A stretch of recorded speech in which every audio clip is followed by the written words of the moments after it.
السلام علیکم ورحمۃ اللہ وبرکاتہ۔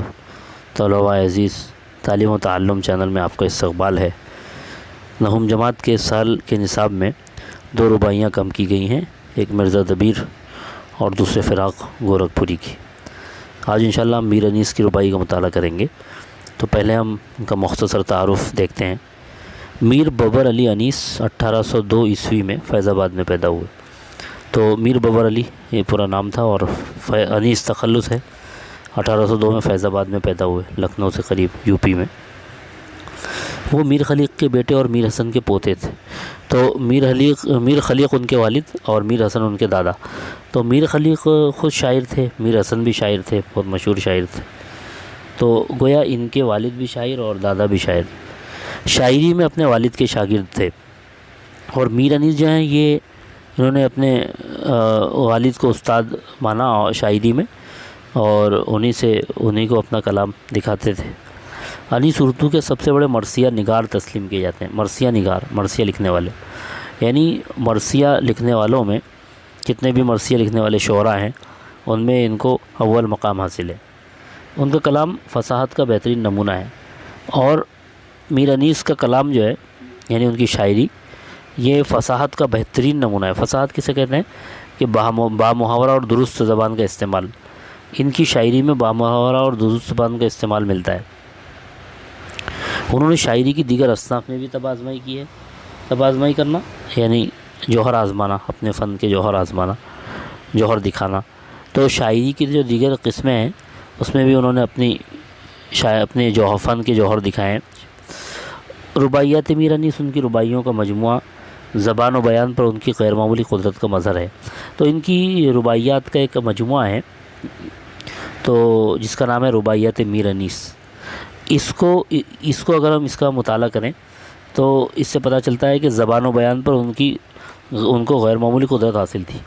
یعنی زبان و بیان پر، اردو زبان اور اس کو بیان کرنے پر ان کو غیر معمولی قدرت حاصل تھی، اور اس کا یہ رباعیات میر انیس اس کا مظہر ہے، یعنی ایک اس کی علامت ہے، نشانی ہے، جس سے ظاہر ہوتا ہے کہ میر انیس کو کتنی قدرت حاصل تھی زبان پر۔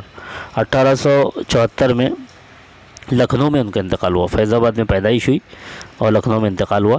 آنکھ ابر بہاری سے لڑی رہتی ہے، اشکوں کی ندا منہ پہ پڑی رہتی ہے، دونوں آنکھیں ہیں میری ساون بھادوں، یا سارے برس ایک جھڑی رہتی ہے۔ تو یہاں پر شاعر نے بڑی خوبصورتی سے اپنے آنکھوں میں سے کہ جو رونے کی جو حالت ہے، ہمیشہ روتے رہنے کی حالت کو بیان کیا ہے۔ ابر بہاری، موسم بہار کا بادل، اشک کہتے ہیں آنسو کو، ردا چادر، ساون بھادوں بارش کے مہینے دونوں۔ تو جھڑی رہنا یعنی مسلسل بارش ہونا۔ تو آنکھ ابر بہاری سے لڑی رہتی ہے۔ تو میر انیس کہتے ہیں کہ میری جو آنکھ ہے وہ موسم بہار کے بادل سے لڑی رہتی ہے۔ آنکھ لڑنا محاورہ ہے، اس کا مطلب ہوتا ہے محبت ہونا، عاشق ہو جانا۔ شاعر کہتا ہے کہ میری آنکھ کو بہار کے بادل سے عشق ہو گیا ہے، میری آنکھ کو بہار کے بادل سے یعنی محبت ہو گئی۔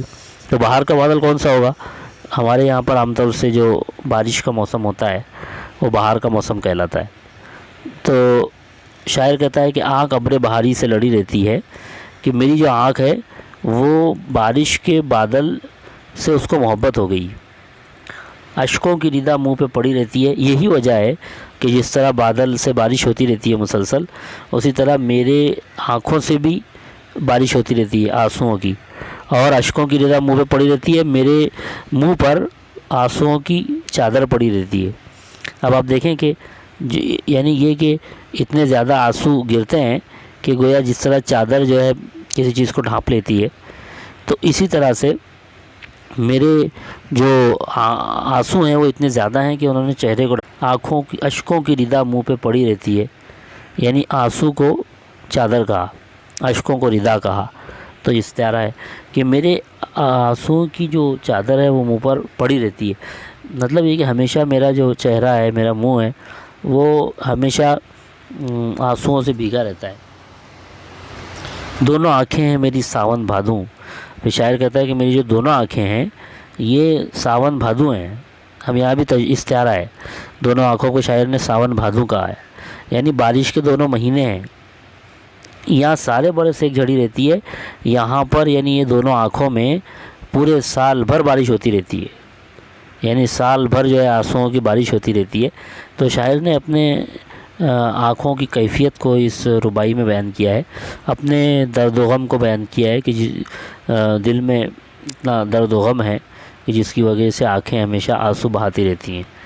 تو بڑی خوبصورتی سے اپنی آنکھ کو بہار کے بادل سے محبت کرنے والا بتایا گیا ہے, اور اس کے نتیجے میں اشکوں کی ردا کو کم اوپر پڑے رہنا اور سال بھر جو ہے وہ بارش کا آنسوؤں کی بارش کا ہوتا رہنا اور آنکھوں کو ساون بھادو کہنا, یہ اس ربائی کے یعنی بہت اس ربائی کو خاص بنا دیتا ہے, یعنی اس کا ایک الگ اسلوب ہے. تو اس طرح سے یہ میر انیس کی پہلی ربائی تھی. اب ہم اس کو حل کرتے ہیں, مشق دیکھتے ہیں. تو آنکھ, منہ, آنکھیں اور برس. تو اگر ہم دیکھیں تو یہ شاعر کے مطابق اگر دیکھیں تو آنکھ, اس کے ساتھ آئے گا ابر بہاری سے لڑنا. منہ تو اشکوں کی ردا, آنکھیں ساون بھادو, اور برس جھڑی رہنا. تو اس طرح سے شاعر کے مطابق یہ ہم نے چاروں چیزوں کے متعلق اس کو مکمل کیا. اس کے بعد یہاں سارے برس ایک جھڑی رہتی ہے, اس مصرعے کی وضاحت کیجیے.